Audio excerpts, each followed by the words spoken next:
नमस्कार, राजीव टाइम्स में आपका स्वागत है। मैं हूं आपके साथ ऋतु साहू।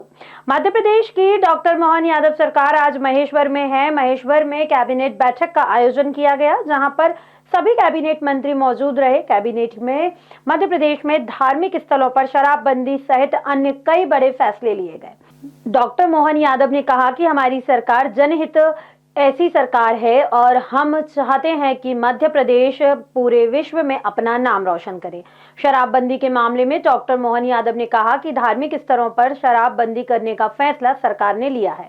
मुख्यमंत्री डॉक्टर मोहन यादव की सरकार ने महेश्वर में कैबिनेट बैठक का आयोजन कर इस बात को साबित कर दिया है कि अब वे प्रदेश में जनहित से जुड़े फैसले लिए जाएंगे, फिर चाहे प्रश्न मध्य प्रदेश के धार्मिक स्थलों से शुरू हुआ हो या शराबबंदी का अभियान ही क्यों ना हो। दरअसल पिछली शिवराज सरकार इस फैसले को लेकर में पीछे रह गई है और लाख कोशिशों के बाद भी यह फैसला नहीं ले जा सका था कि मध्य प्रदेश में धार्मिक स्थलों से शराबबंदी कर दी जाए। लेकिन डॉक्टर मोहन यादव सरकार ने दमदारी के साथ मध्य प्रदेश में शराबबंदी का फैसला किया और आने वाले समय में उज्जैन सहित अन्य धार्मिक नगरों में इस तरह के तस्वीरें देखने को मिलेंगी, जहां पर एक भी शराब की दुकान नजर नहीं आएगी।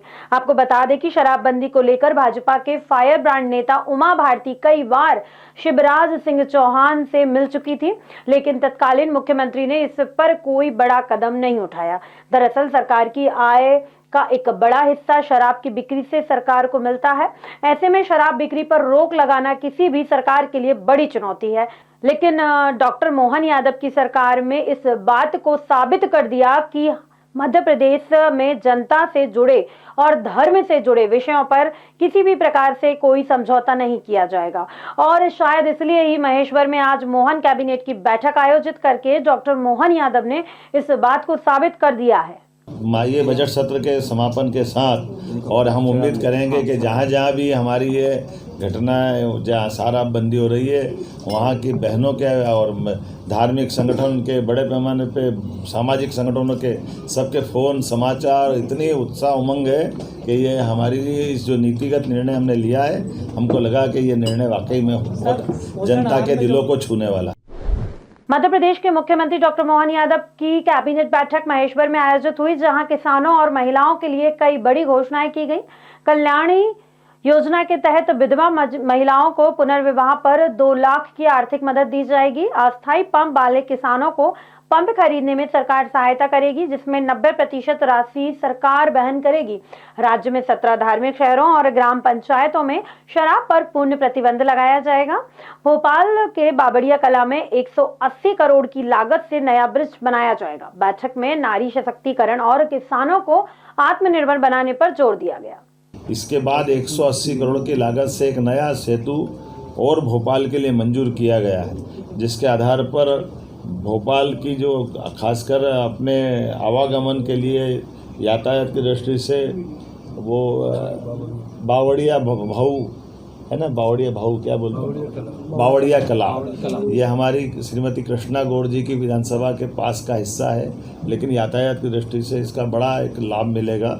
आज ये नारी सशक्तिकरण की दिशा में हमारे कैबिनेट का पहला ही एजेंडा था, जब हम अपने बहनों की ज़िंदगी में बेहतर से बेहतर सरकार क्या मदद कर सकती है और स्त्री सशक्तिकरण का ये सबसे सक्षम उदाहरण राज्य बने, इस दिशा में हमने आज खासकर महिलाओं की सामाजिक आर्थिक विकास के उद्देश्य के लिए विमेन लीड डेवलपमेंट प्रयास के आधार पर हमने ये पूरा योजना बनाई है, जिसमें शिक्षा, स्वास्थ्य, पोषण, आर्थिक विकास और सुरक्षा, साथ ही साथ महिलाओं और बालिकाओं की विभिन्न सरकारी सेवाओं में पहुंच निश्चित हो, महिलाओं के आर्थिक स्वावलंबन, समाज में आर्थिक भागीदारी बढ़ाने के एकीकृत प्रयास करना, समाज में महिला और बालिका की सकारात्मक व्यवहार हेतु परिवर्तन, पुरुष संवेदनशीलता बढ़ाना, ये ऐसे कई प्रकार के कामों के साथ हमने मिशन मोड पे चलने का प्रयास किया है, जिसमें मिशन के प्रमुख लक्ष्य में जन्म के समय लिंगानुपात 5 अंक प्रति 1000 की वृद्धि में वृद्धि करना,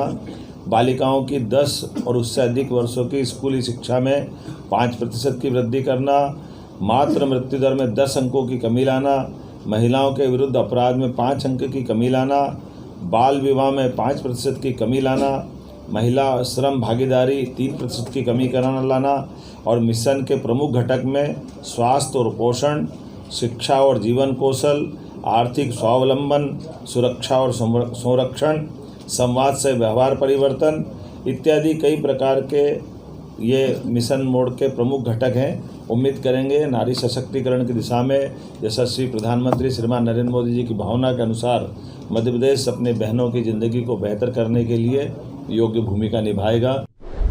इंदौर कलेक्टर आशीष सिंह द्वारा भिक्षा वृत्ति मुक्त अभियान के तहत सख्त कार्रवाई और कदम उठाए जा रहे हैं। भिक्षा लेने और देने वालों के खिलाफ कार्रवाई करते हुए बाबरकुआ थाना क्षेत्र में पहली बार भिक्षा देने वाले के ऊपर एफआईआर दर्ज हुई है।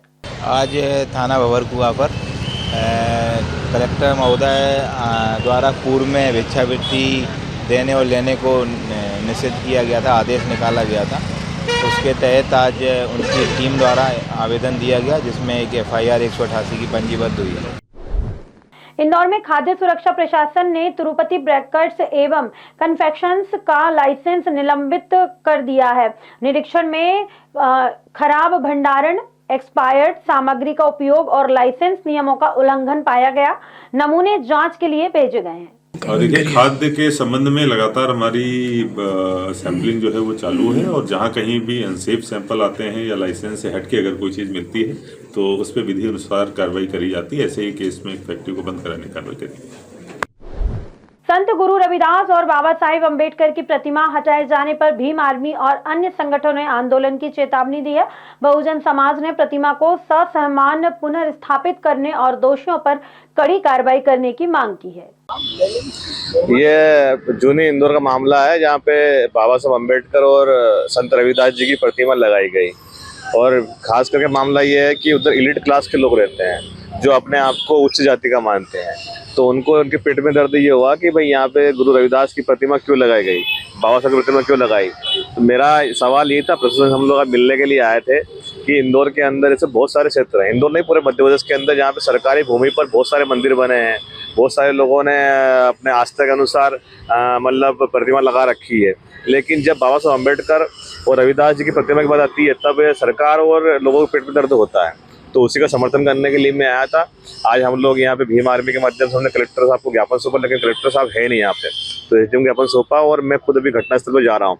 वहाँ पे मुआयना करेंगे और अगर हमारे जो बाबा साहब अम्बेडकर और जो गुरु रविदास महाराज हैं, जिनको अपमानित किया गया है और जहाँ पर जूते रखते हैं पैरों के पास उनकी प्रतिमा को लेके गए, उन अधिकारियों पे कार्रवाई नहीं होती है और अम्बेडकर साहब के पार्क को लेकर जगह नहीं मिलती है, तो फिर हम लोग बड़ा आंदोलन करेंगे और इंदौर बंद का भी आह्वान हम लोग करेंगे। उसकी पूरी प्रक्रिया हम लोग करने के लिए आए हैं।